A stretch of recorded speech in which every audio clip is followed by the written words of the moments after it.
Welcome to this video series entitled Innovations in Diagnostic and Pharmaceutical Technology, focused on research materials and their applications, brought to you by Pentapharm. This video will review the use of chromogenic factor Xa substrates in diagnostic procedures. The technology of chromogenic substrates is widely used in clinical diagnostic testing of enzymes and proteins that are involved in blood coagulation and fibrinolysis of the blood, which together with platelets form the hemostatic system. The integrity of this highly regulated and complex system is pivotal to prevent cardiovascular disorders such as hemophilia and thrombosis. Chromogenic substrate-based diagnostic tests have become essential tools for easy and reliable detection of defects in or malfunctions of the hemostatic system. Chromogenic substrates for factor Xa are often used in diagnostic procedures for the determination of patient plasma levels of antithrombin, heparin, and direct oral anticoagulants. The coagulation system consists of blood cells and proteins that are responsible for stopping bleeding or promoting clotting at the site of an injury and maintaining adequate blood flow throughout the body. Coagulation is an important part of the body's healing process. This figure simplifies the coagulation process.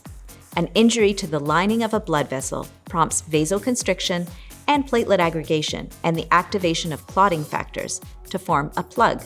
And finally, the formation of an insoluble clot as a result of fibrin strands adhering to the plug.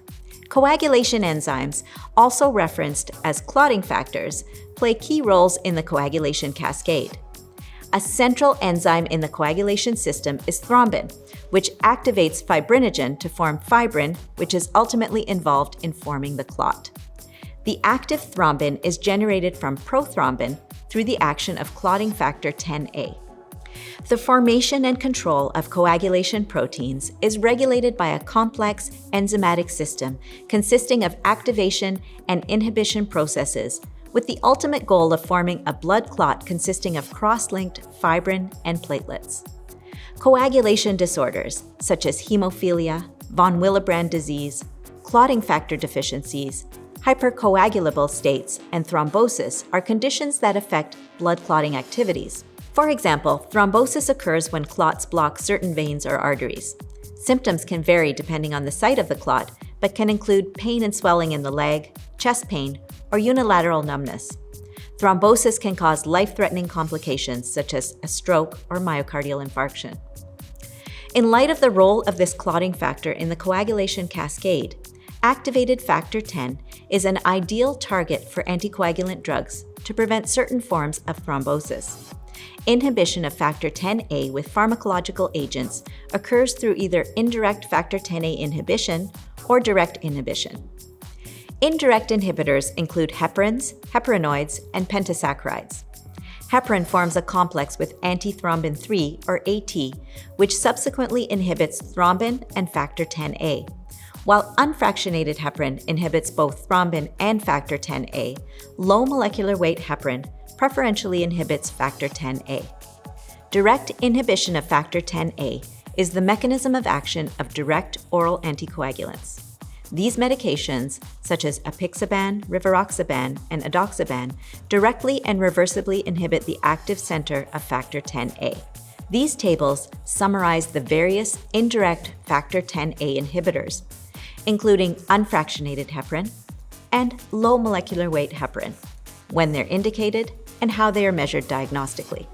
This chart summarizes the available direct factor Xa inhibitors, their indications, and how they are measured diagnostically. Note that all are measured by chromogenic anti-factor Xa tests. Let's briefly discuss the chromogenic tests that use factor Xa peptide substrates. One of the uses of chromogenic assays using factor Xa peptide substrates is for antithrombin testing and heparin monitoring. The assay works by inhibition of an excess amount of added factor Xa by heparin in the presence of endogenous antithrombin. The AT heparin complex is formed and inactivates some of the added factor Xa. The residual factor 10A hydrolyzes a specific chromogenic factor 10A substrate, releasing yellow-colored PNA. The amount of released p-nitroaniline, or PNA, is measured by a change of absorbance at 405 nanometers and is inversely proportional to the concentration of antithrombin, or heparin. For measurement of direct oral inhibitors of factor 10A and determination of plasma levels, chromogenic tests with factor 10A peptide substrate are also used.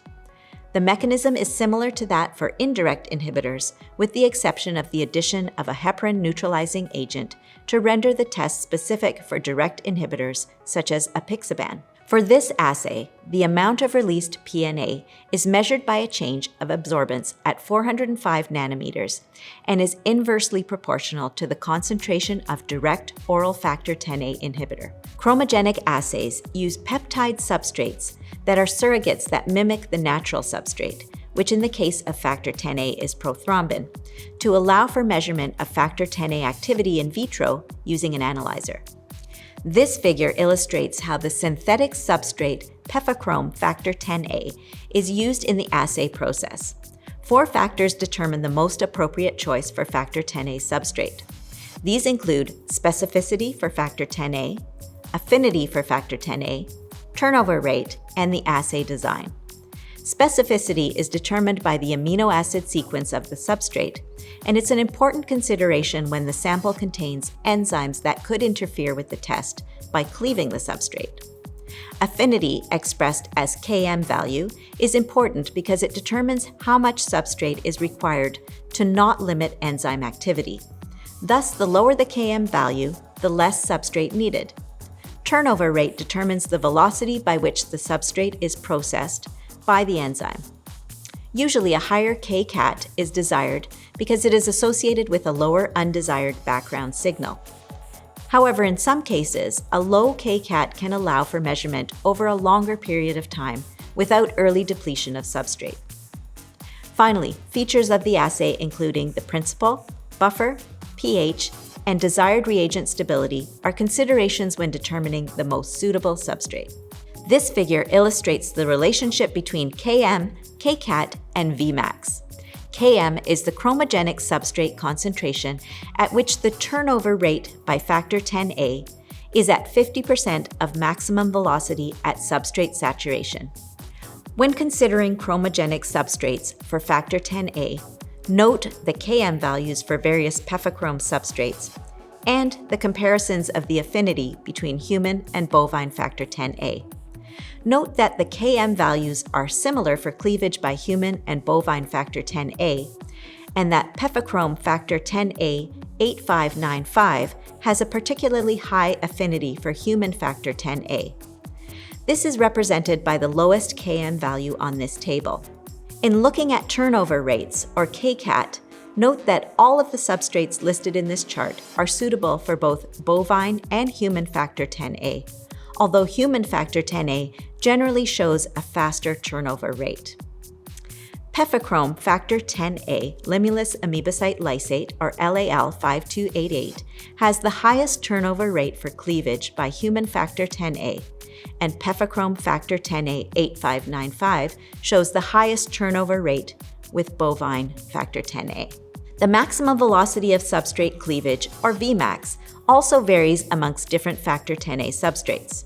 This chart lists pefachrome substrates and their Vmax values for bovine and human factor 10A. Note that all of these substrates are suitable for both bovine and human factor 10A, and the maximum velocity of substrate cleavage is generally higher with human factor 10A than bovine factor 10A.